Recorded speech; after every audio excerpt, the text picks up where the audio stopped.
우리가 인생을 살아갈 때 기다리는 사람이 있다는 것은 참 좋은 일인 것 같습니다. 남편을 기다리고 아내를 기다리고 또 자녀가 돌아오기를 기다리고 사랑하는 사람을 만날 날을 기다리는 것, 그것은 너무나 기대되고 또 생각하면 할수록 좋은 일인 것 같습니다. 지금 한국의 현실을 바라볼 때 대통령과 또 비선 실세와 관련된 그런 일들을 두고 우리는 좋은 위정자, 또 좋은 정치인들을 꿈을 꿉니다. 또 우리 교회를 봤을 때는 좋은 목사님, 또 하나님 앞에 바로 서 있는 목사님을 청빙하기 위해서 함께 기도하고 또 말씀으로 그렇게 준비하고 있는 지금의 모습을 보게 됩니다. 하나님께서 좋은 위정자들과 좋은 정치인들과 또 좋은 목사님을 보내주실 것을 우리가 기대하고 소망하면서 그렇게 기도하고 말씀 보며 하루하루를 살아가고 있는 것 같습니다. 스가랴가 세례 요한을 낳은 이때에 이스라엘은 로마의 압제 가운데 있었습니다. 로마의 압제 속에서 그들도 동일하게 회복을 꿈꿨습니다. 독립된 국가로서 하나님께서 선택하신 백성 이스라엘로서 온전한 나라가 세워지기 위해서 이스라엘 백성들은 꿈을 꿨습니다. 그리고 스가랴는 그 상황 가운데에서 자녀를 꿈꿨습니다. 오랜 시간이 지나도 자식이 없고 나이가 많았다라고 그렇게 누가복음 초반부에는 설명하고 있습니다. 나이가 많고 자식이 없고 나이가 많아서 자식을 꿈꿀 수 없는 그 상황 가운데에서 스가랴와 엘리사벳은 자녀를 꿈꿨을 것입니다. 그렇게 오랜 시간이 지나고 하나님의 은혜로 말미암아서 하나님께서 천사를 보내어서 아들을 주겠다라고 말씀하시고 그 아들이 태어났습니다. 우리는 이 아들이 태어난 모습을 보면서 그리고 그 스가랴가 입을 열어서 아들의 이름을 짓고 오늘 본문을 통해서 하나님을 찬송하는 내용의 예언을 보게 됩니다. 스가랴는 자기 입이 열리자마자 오늘 하나님을 찬양하고 하나님께서 주신 말씀을 대언하기 시작합니다. 67절에는 그 부친 스가랴가 성령의 충만함을 받아 예언하여 이르되라고 그렇게 기록되어 있습니다. 스가랴는 하나님을 찬송하고 하나님을 찬미하지만 더 중요한 것은 성령의 충만함을 받아 하나님의 일에 대하여서 말하기 시작했다라는 것입니다. 먼저는 하나님의 구속의 역사에 대해서 이야기합니다. 68절과 75절의 내용을 우리가 살펴보면 그 내용은 하나님께서 이스라엘 백성들을 택하신 이후에 어떻게 구속하셨는지, 그들의 하나님이 어떻게 되어 오셨는지에 대해서 설명하고 있습니다. 68절과 70절의 내용을 먼저 보면 68절에는 하나님께서 택하신 백성, 주 이스라엘의 하나님이여 그 백성을 돌보사 속량하시며 라고 그렇게 되어 있습니다.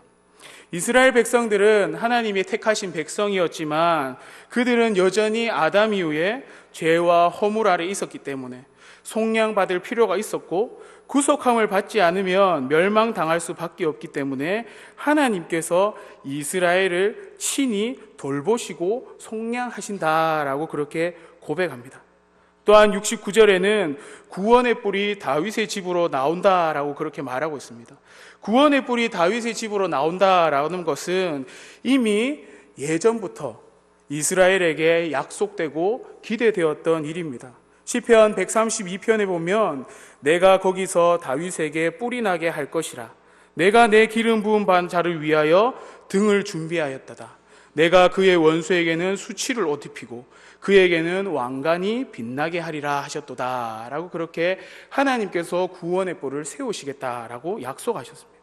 또한 이사야서 11장에 보면 이새의 줄기에서 한 싹이 나며 그 뿌리에서 한 가지가 나서 결실할 것이요 그 위에 여호와의 영 곧 지혜와 총명의 영이요 모략과 재능의 영이요 지식과 여호와를 경외하는 영이 강림할 것이다 라고 그렇게 약속해 주셨고, 예레미야 23장에는 내가 다윗에게 한 의로운 가지를 일으켜서 그 왕이 너희를 지혜롭게 다스리도록 만들 것이다 라고 그렇게 약속하셨습니다. 이스라엘은 다윗의 뿔, 하나님께서 구원하시고 자신의 백성들을 사랑하셔서 속량하시고 구원하시기 위해서 한 아이, 한 줄기를 예비하셨다라고 그렇게 알고 있습니다.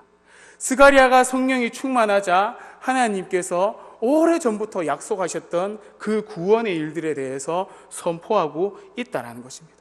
또한 70절에는 예로부터 거룩한 선지자의 입으로 말씀하신 바와 같이라고 그렇게 기록합니다.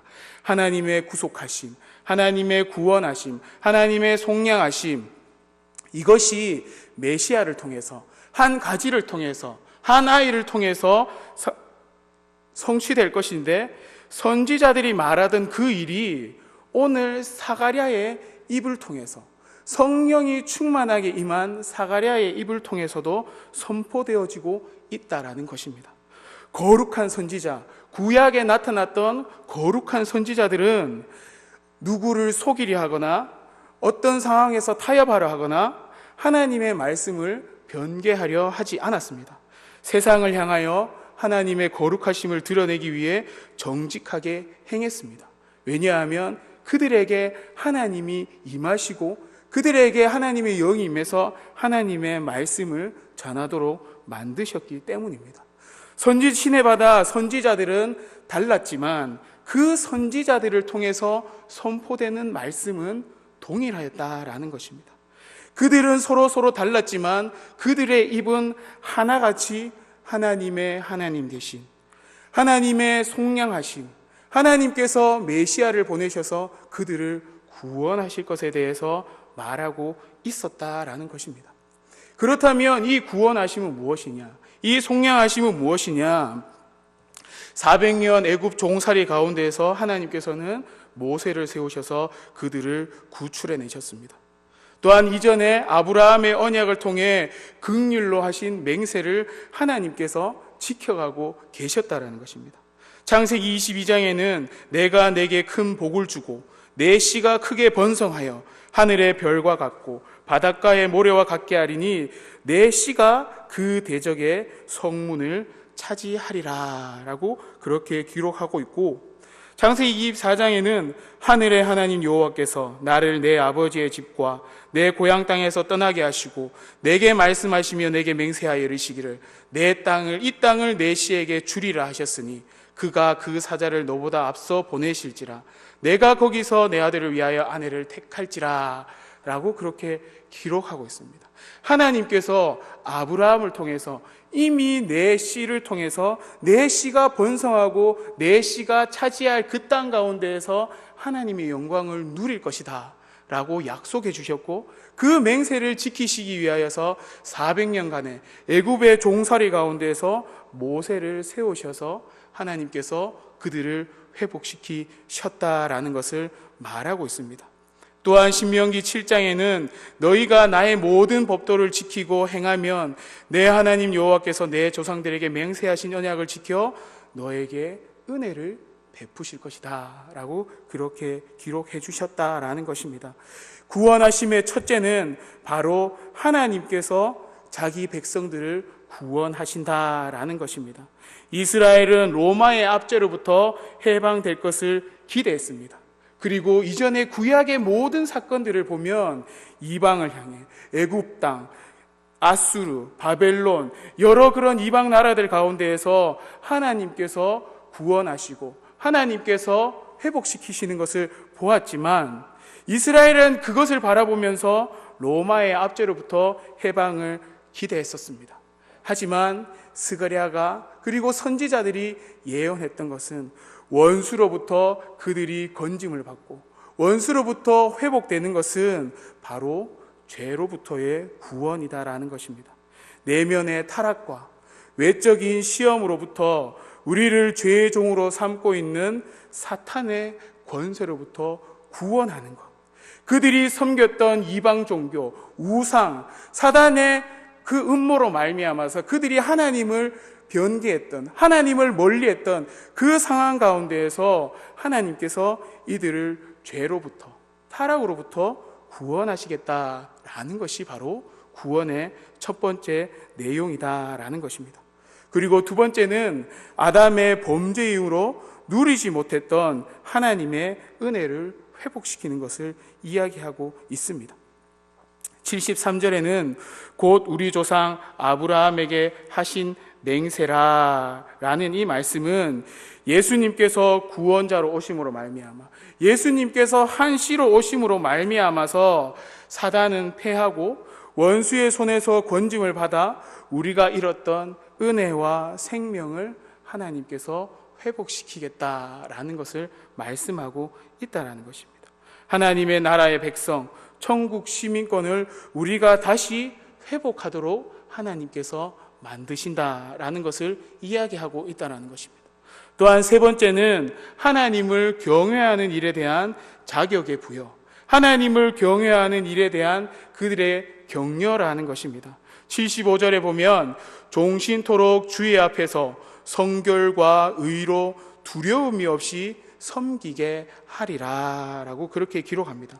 여러분, 우리가 믿는 복음의 은혜, 하나님의 구원하심, 속량하심, 그 목적은 하나님을 우리가 잃었던 권리, 우리가 하나님을 찬양하고 하나님께 영광 돌릴 그것을 회복시키심으로 말미암아 하나님을 영원토록 섬기도록 만드는 것, 우리가 하나님께 구원받고 하나님께 구속받음으로 말미암아서 아무런 일도 하지 않는 것이 아니라 오히려 회복됨으로 말미암아서 하나님의 일을 더 열심히 하고 하나님 나라의 사역을 더 열심히 하도록 하나님께서 자격을 회복시키신다는 것, 그것이 바로 구원의 세 번째 목적이다라는 것입니다.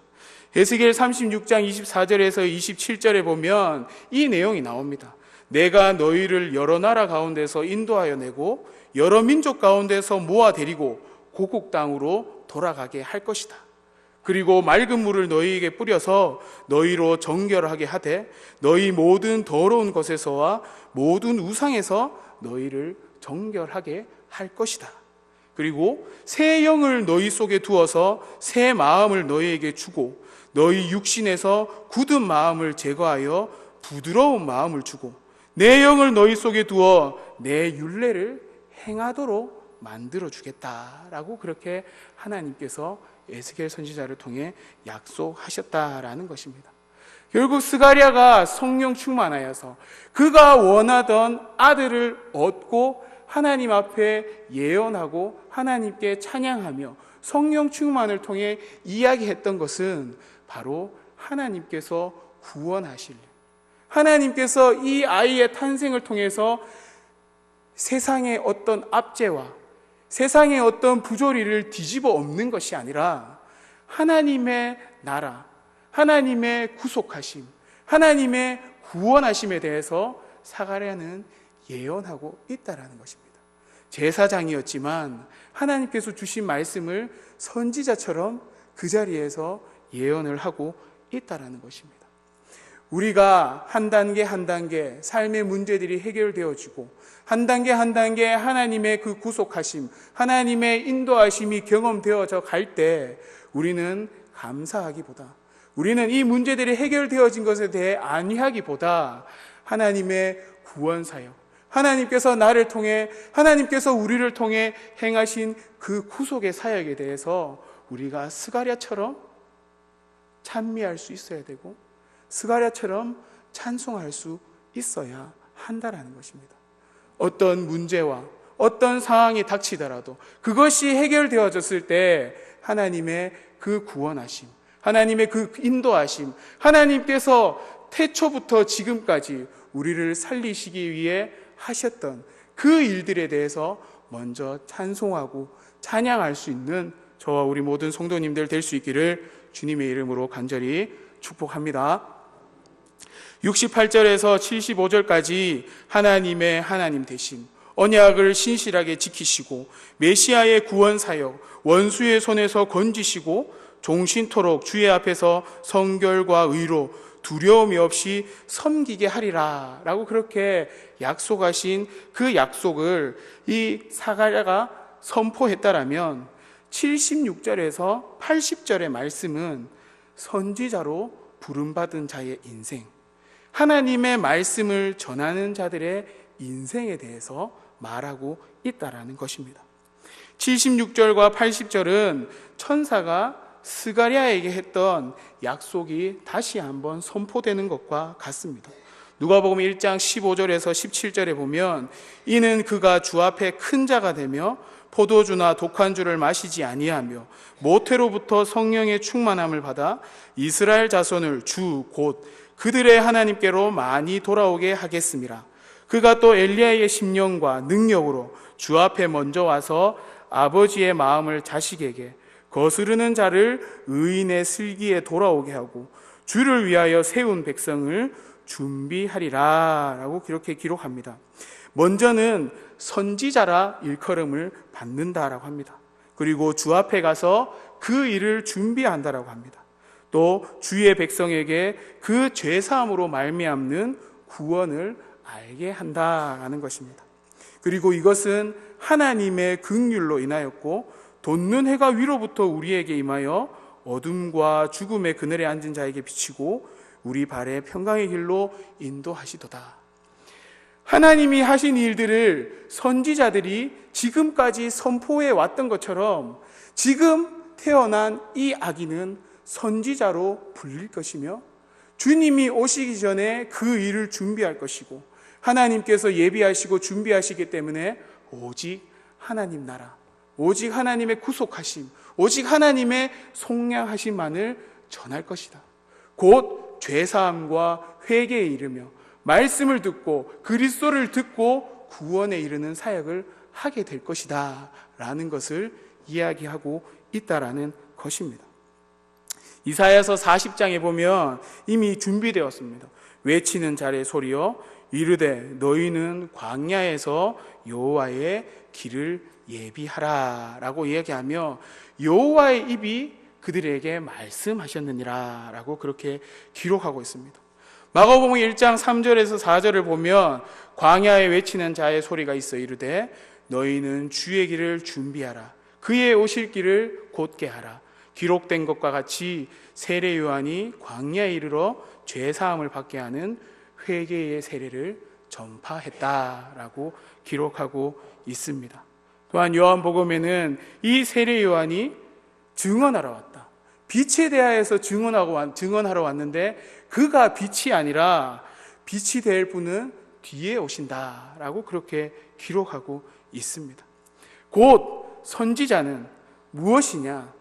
빛이 비추어지도록 죄사함과 회개에 이르는 세례와 예수 그리스도 오실 메시아에 대해서 전하고 하나님의 말씀을 과감없이 선포해야 할 의무가 있는 자, 그들이 바로 선지자로 부름받은 사람들의 인생이다라는 것을 76절에서 80절의 내용으로 우리에게 알려주고 있다라는 것입니다.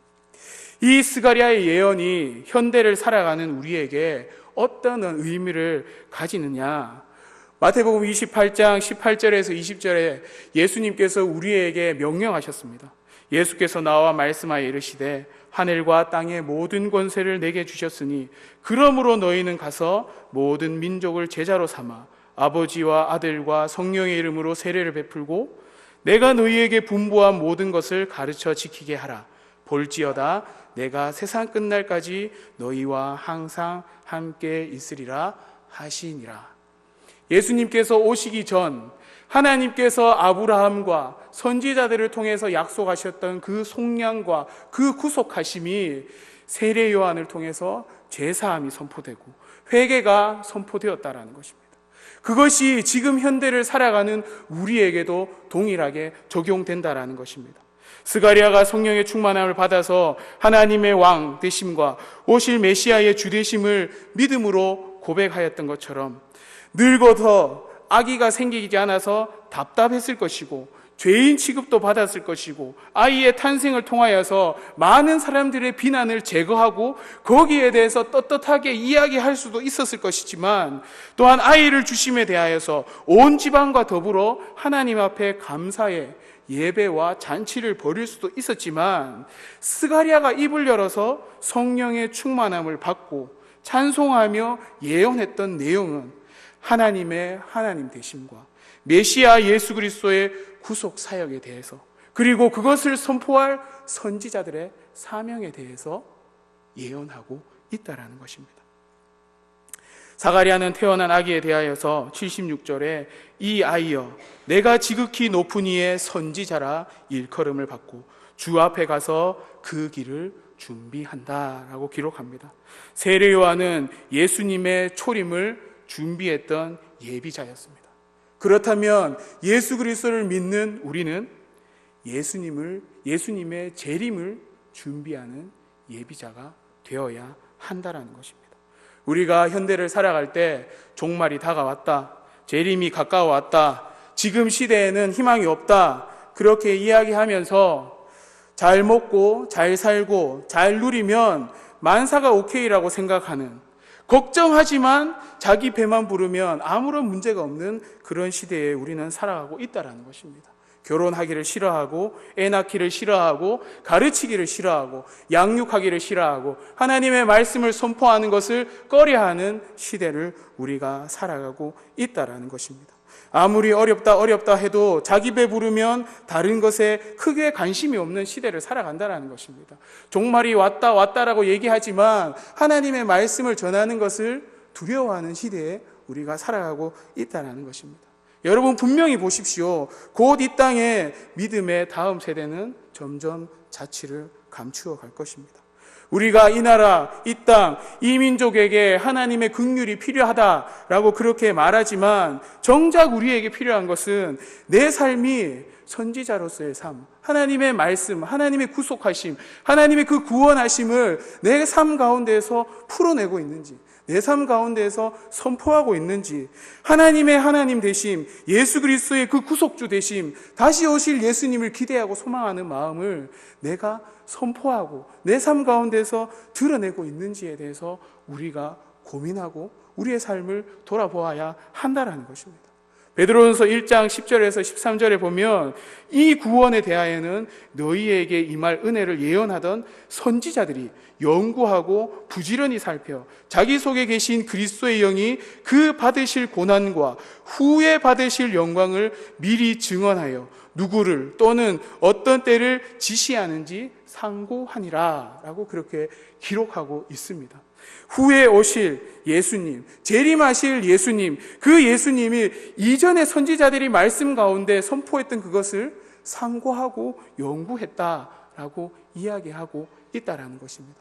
우리는 얼마나 말씀 가운데 나아가고 있습니까? 우리는 얼마나 기도 가운데 나아가고 있습니까? 우리는 얼마나 살아계신 하나님을 경험하기 위해서 한 걸음 한 걸음 말씀에 순종하며 살아가고 있는지, 선지자처럼 죄사함에 대해, 회개에 대해서 선포하며 살아가고 있는지 우리의 삶을 한번 돌아보아야 할 줄로 믿습니다. 사도행전 1장 8절에서부터는 오직 성령이 너희에게 임하시면 너희가 권능을 받고 예루살렘과 온 유대와 사마리아와 땅끝까지 이르러 내 증인이 되리라 하시니라 라고 그렇게 기록하고 있습니다. 우리 인생에 있어서 중요한 일은 무엇입니까? 우리 인생에 있어서 붙들어야 할 가장 중요한 것은 여러분 무엇일까요? 우리가 살아가는 인생길에는, 그리스도인으로 살아가는 인생길에는 참으로 많은 일들이 있습니다. 크게 두 가지로 나눌 수 있습니다. 하나는 내가 하고 싶은 일입니다. 두 번째는 내가 해야 하는 일입니다. 인생을 가장 즐겁게 살 수 있는 일은 내가 해야 하는 일이 내가 하고 싶은 일이 되면 되는 것입니다. 우리는 그렇게 살기 위해서 날마다 회개하고 결단하고 그렇게 살아가려고 노력합니다. 하지만 막상 문제가 생기고 막상 어떤 일이 발생하면 그 근원으로 올라가 보면 내가 그리스도인으로 살아가는 것, 그것이 내가 해야 할 일임에도 불구하고, 내가 당연히 거쳐야 할 과정임에도 불구하고 내가 하고 싶은 일만 하기를 원한다라는 것입니다. 하나님께서 나를 택하시고 성령의 조명하심으로 말씀을 듣고 깨닫게 하시는 것, 믿음으로 구원에 이르게 하신 것, 이 모든 것이 하나님의 전적인 은혜이고, 이 은혜를 받은 내가 그리스도인으로 살아가는 것은 너무나 당연한 일임에도 불구하고, 내가 해야 하는 일임에도 불구하고 나는 현실을 탓하며 현실을 보며 내가 살아가고자 하는 뜻대로 살아가고 있는 모습이 바로 우리의 모습이다라는 것입니다. 주님께서 내 멍에는 가볍다라고 하셨는데 나는 주님과 함께 가기를 원하지 않는다라는 것입니다. 주님은 내 멍에를 가볍고 쉽다라고 하셨는데 우리는 하나님과 함께 가기를 거부하고 예수님과 함께 가기를 거부하고 내가 가고자 하는 길만 가면서 도와달라라고 이야기한다라는 것입니다. 간구한다라는 것입니다. 우리의 삶은 어떠합니까? 여러분, 세상의 삶 가운데 정말 내가 그리스도인으로 불려지고 있는가? 정말 내가 선지자로서 하나님의 말씀을 대언하는 자로서의 삶을 살아가고 있는가? 다시 한번 돌아보시고 하나님의 말씀 가운데, 하나님의 구원하신 가운데, 예수 그리스도의 그 속량하신 가운데 십자가 아래 나아갈 수 있는 저와 우리 모든 성도님들 될 수 있기를 주님의 이름으로 간절히 축복합니다. 제가 말씀을 준비하면서 많은 고민들을 했습니다. 기도하면서 하나님께서 죄를 깨닫게 하시고 내가 죄인인 것을 알게 하시고 예수를 믿게 하시고 입으로 시인하여 구원에 이르게 하셨는데 왜 나는 그렇게 하나님의 법대로 하나님의 율례대로 그렇게 살아가지 못하는 것일까요? 그렇게 하나님께 기도하면서 말씀을 준비하며 계속적으로 물었습니다. 여러분, 결국 제가 얻은 답은 그것입니다. 내가 하나님의 은혜에서 멀다라는 것입니다. 하나님께서 은혜를 베푸시길 원하고 하나님께서 나에게 평안을 베푸시길 원하는데 내가 하나님의 은혜 가운데서 멀다라는 것입니다. 내가 하나님이 주인된 삶을 사는 것이 아니라 내가 해야 할 일들을 해야 되는 것이 아니라 내가 내 스스로 주인된 삶을 살기 때문에 내가 하고 싶은 일에 더 마음을 두고 살아가고 있기 때문에 우리는 제대로 살아가지 못한다라는 것입니다. 우리가 그리스도인으로서 제대로 살아가기 위해서는 내 생각과 내 아집과 내 고집과 내가 이전에 경험했던 그 하나님의 그 갇혀있는 경험에서가 아니라 앞으로 하나님께서 내 인생에 어떻게 역사하시고 어떻게 함께 하시고 어떻게 풀어가실지 기도하고 말씀을 보고 하나님과 대화하고 하나님과 교제하며 한 걸음 한 걸음 떼어 나아갈 때 내 인생의 주재권을 하나님께 드릴 때 우리가 참된 그리스도인으로 불려질 수 있다라는 것, 참된 그리스도인으로서 살아갈 수 있다라는 것, 그것을 기억할 수 있는 우리 성도님들 될 수 있기를 주님의 이름으로 간절히 축복합니다. 우리 교회에 당면한 것은 담임 목사님의 청빙 문제입니다. 또 나라가 직면한 문제는 좋은 위정자들, 정치인들이 나타나는 것입니다. 하지만 더 중요한 것은 내가 하나님 앞에 바로 살아갈 때, 내가 하나님 앞에 예수 그리스도의 십자가 아래 그리스도인으로 바로 살아갈 때 교회의 희망이 있고 나라의 희망이 있고 우리의 가정과 우리의 삶에 희망이 있다라는 것, 그것을 기억하시고 주님을 주님으로 모시고 그렇게 살아갈 수 있는 우리 성도님들 될 수 있기를 주님의 이름으로 간절히 축복합니다. 우리 찬송